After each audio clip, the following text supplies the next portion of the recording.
നമസ്കാരം. 13-14 നൂറ്റാണ്ടുകളിൽ Asia, east Europe എന്നിവിടങ്ങളിലായി വ്യാപിച്ചു കിടന്നിരുന്ന ഒരു സാമ്രാജ്യമാണ് മംഗോൾ സാമ്രാജ്യം.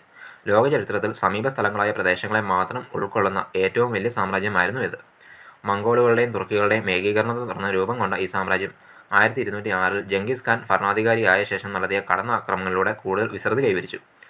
ചരിത്രത്തിൽ രക്തദാഹികളായ ഒരുപാട് രാജാക്കന്മാരുടെയും ചക്രവർത്തികളുടെയും സാന്നിധ്യം കാണാം. അവരിൽ ഏറ്റവും മുൻപന്തിയിൽ നിൽക്കുന്നത് ആരാണ്? അതുപോലെ തന്നെ ലോകത്തിലെ ഏറ്റവും വലിയ സാമ്രാജ്യത്തിൻ്റെ അധിപൻ ആരാണ്? ഈ രണ്ട് ചോദ്യങ്ങൾക്കും ഉത്തരം ഒന്നുതന്നെയാണ്: ജംഗീസ് ഖാൻ. ഒരു വ്യക്തി ഒരു വലിയ സൈന്യത്തെ നയിച്ച് സ്വയം യുദ്ധക്കളത്തിലിറങ്ങി പടവെട്ടി രാജ്യങ്ങൾ പിടിച്ചടക്കി സ്ഥാപിച്ച സാമ്രാജ്യങ്ങളിൽ ഏറ്റവും വലിപ്പമുള്ള സാമ്രാജ്യം അലക്സാണ്ടറുടെയോ നെപ്പോളിയൻ്റെയോ ഒന്നുമല്ല. മംഗോളിയൻ സാമ്രാജ്യത്തിൻ്റെ അധിപനായ ജംഗീസ് ഖാൻ ആയിരുന്നു അത്. 330 ലക്ഷം ചതുരശ്ര കിലോമീറ്റർ വിസ്തൃതിയുള്ള സാമ്രാജ്യത്തിൻ്റെ ഉടമയായിരുന്നു Genghis Khan. China, Afghanistan, Iran, Iraq, Syria തുടങ്ങി കാസ്പിയൻ കടലിൻ്റെ പടിഞ്ഞാറ് സ്ഥിതി ചെയ്യുന്ന ജോർജിയ വരെ ഈ സാമ്രാജ്യത്തിൽ ഉൾപ്പെടുന്നു. AD 1162-ലാണ് ജംഗീസ് ഖാൻ ജനിച്ചതായി കണക്കാക്കുന്നത്. തുടർന്ന് 65-ാമത്തെ വയസ്സിൽ മരിക്കുന്നതുവരെ പ്രധാന ശക്തികളായ രാജ്യങ്ങളെല്ലാം തൻ്റെ പരിധിക്കുള്ളിലാക്കി ജംഗീസ് ഖാൻ മുന്നേറി. ആകാശത്ത് ഒരു സൂര്യനേ ഉള്ളൂ, അതുകൊണ്ട് ഭൂമിയിൽ ഒരു രാജാവേ പാടുള്ളൂ. ഇതായിരുന്നു ജംഗീസ് ഖാൻ്റെ ചിന്താഗതി. അദ്ദേഹത്തിൻ്റെ ആദ്യ ലക്ഷ്യം ചൈനയായിരുന്നു. നീണ്ട 3 വർഷത്തെ യുദ്ധത്തിനൊടുവിൽ ചൈനയിലെ സിയ സാമ്രാജ്യത്തിലെ രാജാവ് കീഴടങ്ങി. കൂട്ടക്കൊലയ്ക്ക് തയ്യാറെടുത്ത മംഗോളുകളുടെ കാല് പിടിച്ച് രാജാവ് ആവശ്യം വരുമ്പോൾ സൈന്യത്തെ നൽകാമെന്ന ഉറപ്പിൽ ജീവൻ രക്ഷിക്കുകയായിരുന്നു എന്നാണ് ചരിത്രം രേഖപ്പെടുത്തുന്നത്. തുടർന്ന് ഒന്നിനു പുറകെ ഒന്നായി ഓരോ രാജവംശങ്ങളെ ഇല്ലായ്മ ചെയ്തുകൊണ്ട് ജംഗീസ് ഖാൻ്റെ പടയോട്ടം ആരംഭിച്ചു.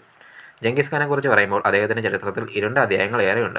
സാമ്രാജ്യ വിസ്തൃതി ലക്ഷ്യമിട്ട് അദ്ദേഹം പടയോട്ടം നടത്തിയപ്പോൾ അതിനിടയിൽ നിഷ്ഠൂരമായി ജംഗീസ് ഖാൻ്റെ പട്ടാളം കൊന്നൊടുക്കിയത് 4 കോടിയോളം ജനങ്ങളെയാണെന്നാണ് കണക്കുകൾ സൂചിപ്പിക്കുന്നത്. ഇക്കാരണത്താൽ ജംഗീസ് ഖാനെ ക്രൂരതയുടെ പര്യായമായി ലോകം വിലയിരുത്തുന്നു.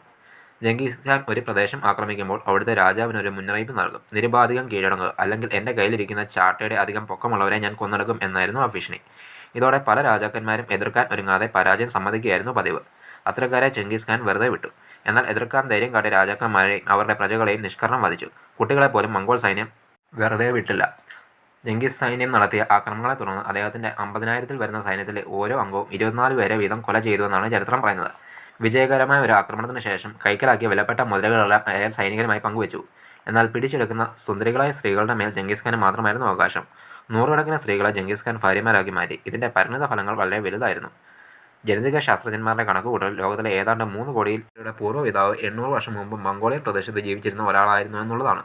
ഇത് മംഗോളിയൻ ഭരണാധികാരിയായ ജംഗീസ് ഖാൻ ആവാതെ മറ്റൊരു സാധ്യതയില്ലെന്നാണ് നിഗമനം.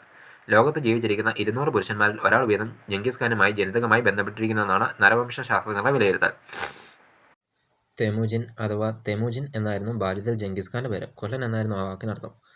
9 വയസ്സ് മാത്രം പ്രായമുള്ളപ്പോൾ തെജുമിൻ്റെ പിതാവ് മരണമടഞ്ഞു. അതോടെ അദ്ദേഹത്തിൻ്റെ കുടുംബം സമൂഹത്തിൽ നിന്നും ഒറ്റപ്പെട്ട് ജീവിച്ച് കഷ്ടപ്പാടായിരുന്നു തെജുമിൻ്റെ ബാല്യം. ആ ബാല്യമാണ് ഏറ്റവും അധികം സ്ഥാനശക്തിയുള്ള ആളായി ജംഗീസ് ഖാനെ വളർത്തിയത്. പിൽക്കാലത്താണ് അദ്ദേഹം ജംഗീസ് ഖാൻ എന്ന പേര് സ്വീകരിക്കുന്നത്. ലോക രാജാക്കന്മാരുടെ രാജാവ് എന്നാണ് മംഗോളി ഭാഷയിൽ ജംഗീസ് ഖാൻ എന്ന പദത്തിൻ്റെ അർത്ഥം. അദ്ദേഹം യുദ്ധങ്ങളിൽ സൈന്യത്തെ നയിക്കുമ്പോൾ ചക്രവർത്തി ആയിരുന്നിട്ട് പോലും സൈനികരുടെ കഷ്ടപ്പാടുകൾ പങ്കിടുമായിരുന്നു. മികവ് കാട്ടുന്നവരെ അംഗീകരിക്കുകയും ആത്മാർത്ഥതയുള്ളവരെ ആദരിക്കുകയും ചെയ്തിരുന്നു എന്നും ചരിത്രത്തിൽ ഏടുകൾ പറഞ്ഞു വയ്ക്കുന്നു. സ്വന്തം വാക്കിന് വില കൽപ്പിക്കുന്ന ഒരു വ്യക്തി കൂടിയായിരുന്നു ജംഗീസ് ഖാൻ.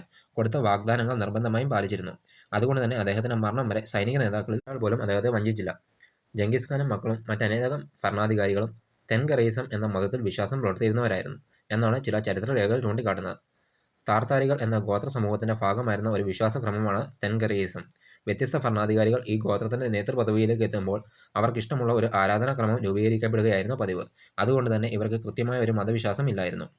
ജംഗീസ് ഖാൻ്റെ കാലത്ത് അദ്ദേഹവും ഒരു മത ആരാധനാക്രമം ഉണ്ടാക്കി. അതാണ് തെൻഗറീസം എന്ന പേരിൽ അറിയപ്പെടുന്നത്. ഇസ്ലാം, ക്രിസ്ത്യാനിസം, ബുദ്ധിസം ഉൾപ്പെടെ മറ്റ് ചില മതങ്ങളിൽ നിന്നെല്ലാം കടമെടുത്ത് ജംഗീസ് ഖാൻ ഉണ്ടാക്കിയ നിയമങ്ങളുടെ സംഗ്രഹമായിരുന്നു ഇത്.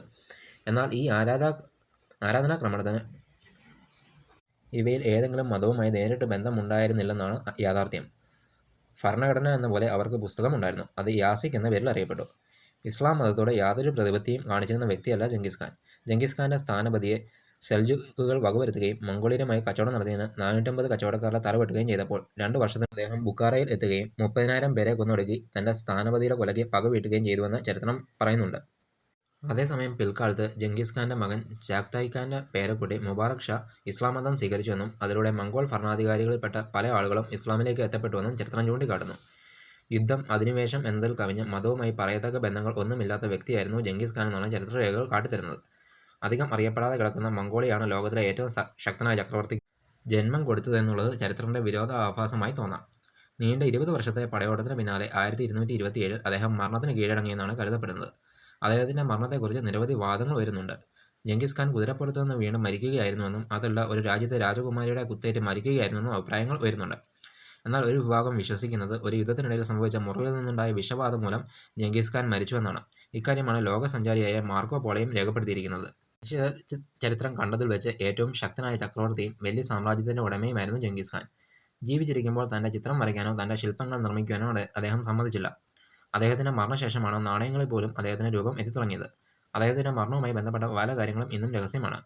ചെങ്കിസ് ഖാന്റെ മൃതദേഹവും വലിയ നിധിയും 1000ഓളം കുതിരകളും അടക്കം മംഗോളിയയിൽ എവിടെയോ അടക്കം ചെയ്തുവെന്നാണ് പറഞ്ഞു കേൾക്കുന്നത്. എന്നാൽ 800ഓളം വർഷങ്ങളായിട്ടും ജംഗിസ് ഖാന്റെ ശവകുടീരം എവിടെയാണെന്നുള്ളത് അജ്ഞാതമാണ്. വിലമതിക്കാനാവാത്ത അത്രയും നിധി ഒളിപ്പിച്ചു വെച്ചിട്ടുണ്ടെന്ന് കരുതപ്പെടുന്ന ശവകുടീരത്തെക്കുറിച്ച് അന്വേഷിക്കാനോ അത് കണ്ടെത്താനുള്ള പ്രവർത്തനങ്ങളെ മംഗോളിയർ പ്രോത്സാഹിപ്പിക്കുന്നില്ല. അജ്ഞാതമായ ഒരു രഹസ്യ സൈന്യം ജംഗിസ് ഖാന്റെ ശവകുടീരത്തിന് കാവൽ നിൽക്കുന്നുണ്ടെന്ന് മംഗോളിയർ ഇന്നും വിശ്വസിക്കുന്നു.